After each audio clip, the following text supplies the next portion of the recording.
And we're back now with CBS News State Department correspondent Margaret Brennan, who's taking a little break from her travels with Secretary of State Kerry for a little time here in Washington. Time Magazine's chief foreign affairs correspondent Michael Crowley, and James Jeffrey, former U.S. ambassador to Iraq. Mr. Ambassador, you've heard the discussion thus far this morning.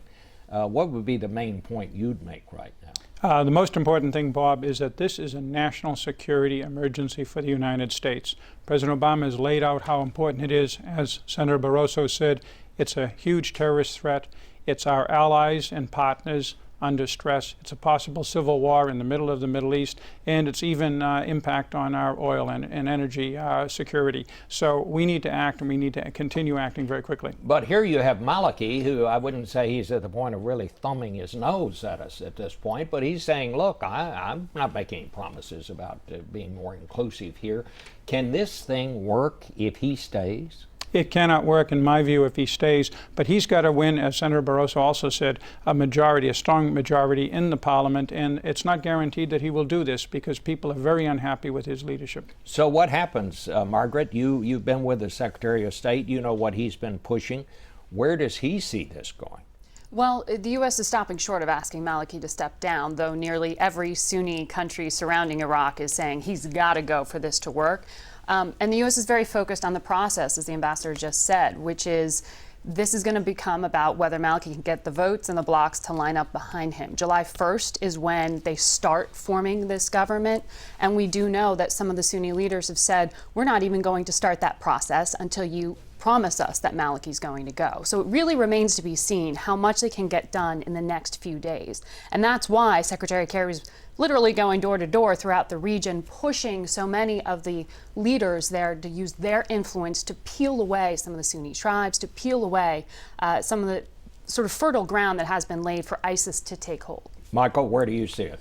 Well, you touch on an important point that people need to remember here, that this problem is a Rubik's Cube that goes beyond Baghdad and even within the borders of Iraq. There's a game in effect here being played where the crucial players include the Saudis, the Iranians, and I think it's important that people not forget Syria. Syria is the festering wound which is producing this infection that has contaminated Iraq. Syria is where ISIS has drawn its strength, power, money, and territory before this blitz into northern Iraq. So you saw President Obama say, I'm asking Congress for $500 million for a Pentagon program to arm and train the rebels.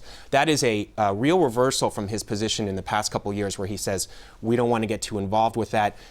Secretary Kerry, on his travels to the region, met with the new sort of quote-unquote moderate Syrian opposition leader. So I think they're taking another look at that Syria policy to say, is that an important component of beating back ISIS, of draining it of its strength, at the same time as working with these other regional actors? Again, it's a Rubik's Cube, and getting it right is going to be extremely hard.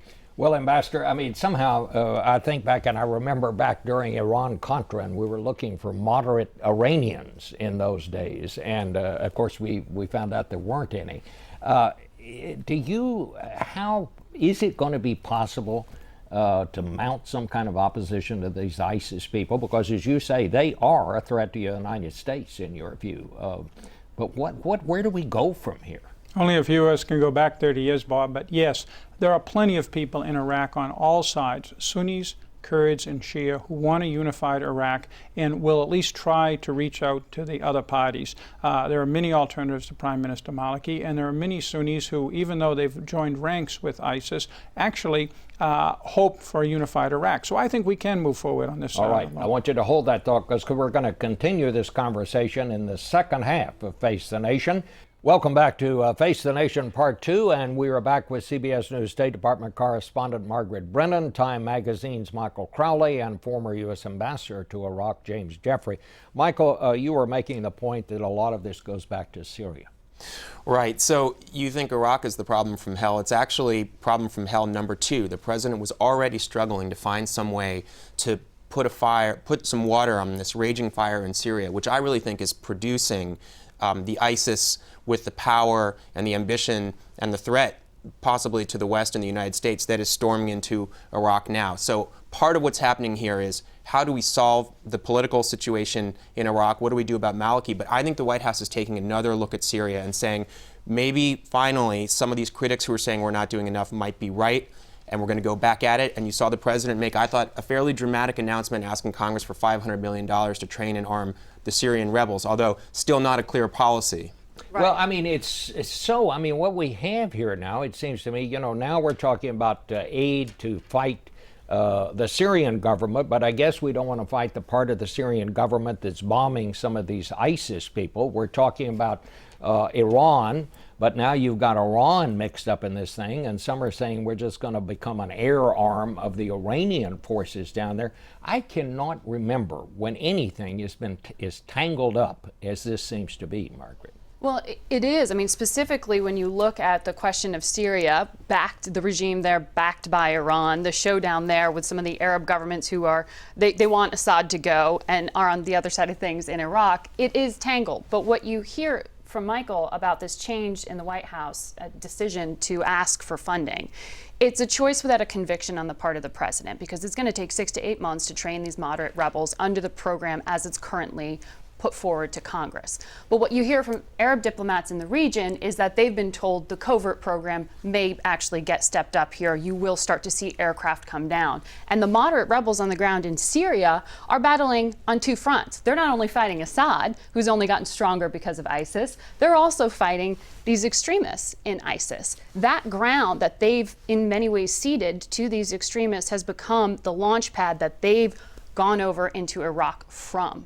So there are two fronts for the U.S. to be looking at right now, stemming this festering wound that you're talking about in Syria and this new front within Iraq. So you can't just address Iraq here on the part of the White House. They also have to look at Syria. But, Mr. Ambassador, how do we separate who we want to give this aid to on the Syrian front and who we don't want to give it to? Well, we know quite well. We've been working with the, quote, moderate opposition in Syria for years.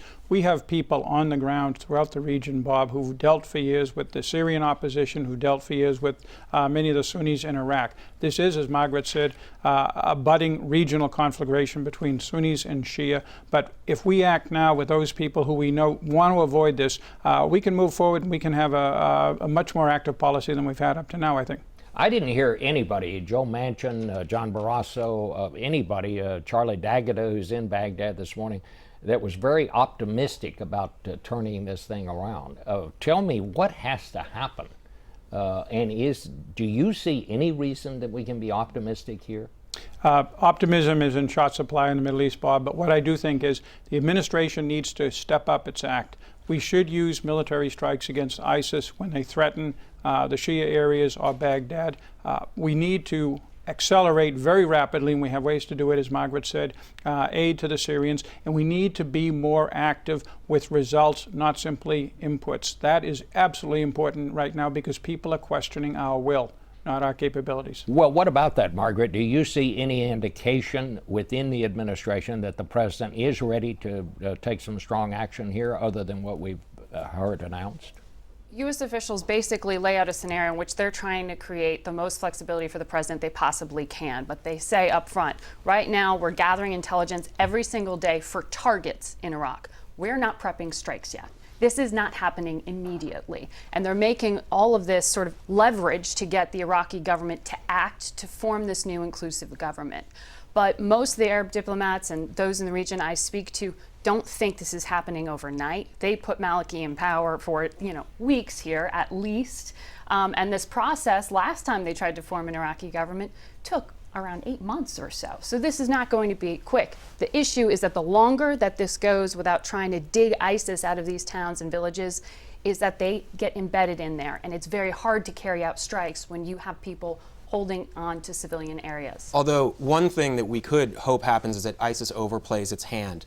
Al-Qaeda affiliated radicals in Iraq imposed Sharia law and treated the local Sunnis brutally when they were there during the American occupation, and that's how we had the Sunni awakening, and we got the Sunni tribes to cooperate with us to chase Al-Qaeda out, and we were able to decimate them.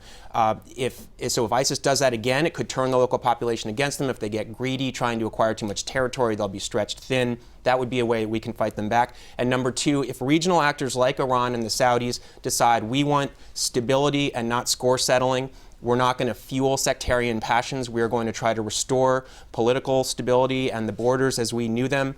There could be some daylight at the end of the tunnel, but boy, it looks bleak right now. All right. Well, I think we're going to end it there, and we'll be right back to talk about some domestic politics, including how's Hillary Clinton doing these days, with our political panel in a minute.